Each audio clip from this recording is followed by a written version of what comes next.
그런데 오늘 소개하는 평택 오송 이복선화 사업, 갑자기 나온 사업이 아니라 거슬러 올라가 보면 20년 전에 이미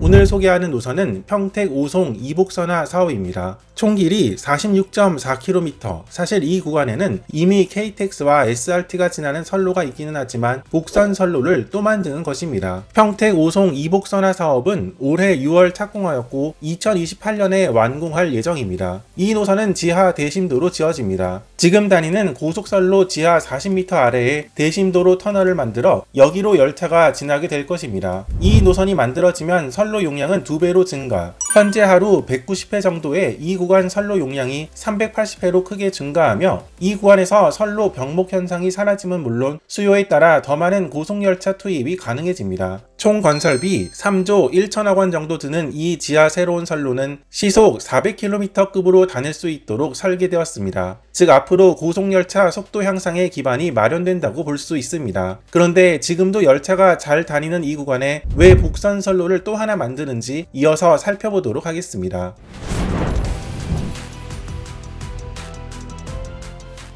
평택에서 오송역에 이르는 이 구간은 현재 아주 다양한 고속열차를 볼 수 있습니다. 서울역이나 용산역에서 출발하는 KTX 노선과 수서역에서 출발하는 SRT가 합류하는 지점이 바로 이곳이기 때문입니다. 따라서 지금도 선로 용량이 한계치에 다다르고 있는 구간이고 병목 현상 역시 수시로 발생하는 구간입니다. 그런데 앞으로 이 구간으로 들어오는 고속열차는 더더욱 많이 생길 예정입니다. 먼저 2025년을 목표로 하고 있는 인천발, 수원발 KTX가 있습니다. 각각 인천 송도역과 수원역에서 출발해서 부산, 목포 방향으로 가는 열차인데 역시 평택 오송 구간을 지나야 합니다. 인천발, 수원발 KTX는 현재 각각 하루 18회 정도 운행할 예정이라고 합니다. 또 2027년 개통을 목표로 하고 있는 고속철도 노선이 있습니다. 바로 남부내륙철도로 경부고속선에서 분기하여 김천을 지나 성주, 합천, 진주, 고성, 통영, 거제로 향하는 노선입니다. 현재 계획으로는 하루편도 25회 운행할 예정이라고 합니다. 역시 서울, 수서에서 출발하는 남부내륙선 열차가 반드시 평택 오송 구간을 지날 것이므로 이 구간에서 더 많은 열차가 지나야 합니다. 그래서 이런 부분을 대비하기 위해 지하에 별도 복선 고속선로를 만들려는 것입니다. 한편 평택에서 오송역에 이르는 구간을 보면 중간에 정차역이 하나 있습니다. 바로 천안아산역입니다. 처음 평택 오송 이복선화 사업이 나왔을 당시에는 평택에서 오송까지 중간 정차역 없이 바로 고속선로를 신설하는 계획이었습니다. 즉 천안아산역에 정차하는 고속열차는 현재 다니는 지상 선로로 지나고 천안아산역을 통과하는 고속열차는 지하 새로운 선로로 통과하는 방안이었습니다. 사실 천안아산역 정차를 위해 잠시 지상으로 올라왔다가 내려가는 방안도 검토했었다고 하나 여건상 이 계획이 실현되지 못했습니다. 이런 사실이 알려지자 충남 지역에서 반발하였고 이후 천안아산역 지하 구간에 대피시설인 군안역을 설치하도록 계획이 변경되었습니다. 최근에는 이 천안아산역 지하 군안역을 일반 정거장 시설이 가능하게끔 승강장 구조물 등을 미리 설치하도록 계획이 변경되었다고 합니다. 이렇게 지하에 별도의 고속선로를 만들어 선로 용량을 늘리려는 평택 오송 고속철도 사업은 사실 최근에 나온 계획이 아닙니다. 거슬러 올라가 보면 이 계획의 시점은 2002년 호남 고속철도 계획에서부터 찾아볼 수 있습니다.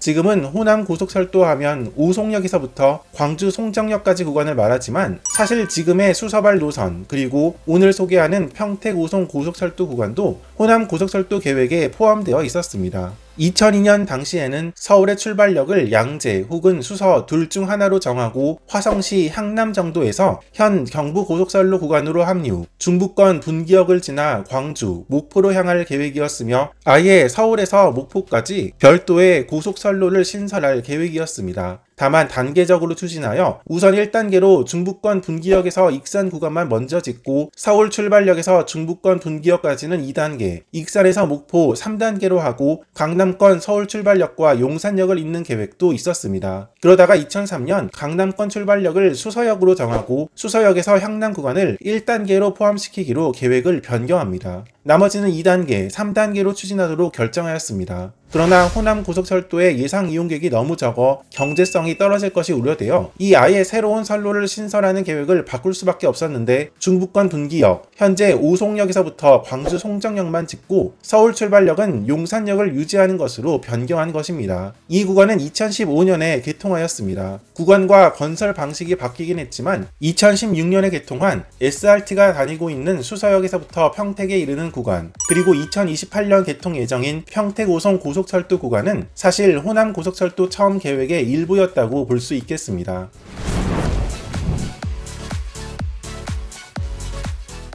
이렇게 현재 고속열차 운행 구간의 병목 구간 중 하나였던 평택 오송 구간은 몇 년 뒤에 해결이 될 것이지만 선로 용량 포화 문제는 여전한 편입니다. 모두 현재 해결할 계획들이 있습니다. 우선 광명역에서 평택에 이르는 구간입니다. SRT가 수서로 빠진 이후 여기는 KTX만 다니지만 앞으로 선로 용량 포화 상태가 우려되는 구간입니다. 앞서 소개한 인천발 KTX, 남부내륙선 KTX 모두 이 구간을 지나야 합니다. 여기에 더해 하나 더 합류하는 KTX 노선이 있으니 바로 서해선 KTX입니다. 사실 서해선을 따라오는 KTX는 원래 신안산선으로 합류하여 서울로 향할 계획이었습니다. 그러나 추진이 상당히 느렸던 신안산선이 민자 사업으로 바뀌고 전철만 운행하도록 계획이 바뀌어 신안산선으로 KTX 진입이 불가능해졌습니다. 김포공항 방향으로만 보내자니 서울 접근성이 떨어질 것이 우려되자 서해선과 경부고속선이 아주 가까이 만나는 구간에 연결선을 놓아 서해선 KTX가 경부고속선으로 합류, 서울 방향으로 가도록 하는 방안이 제4차 국가철도망 구축 계획에 포함된 것입니다. 즉 이 구간에서 서해선 KTX까지 합류하게 된 것입니다.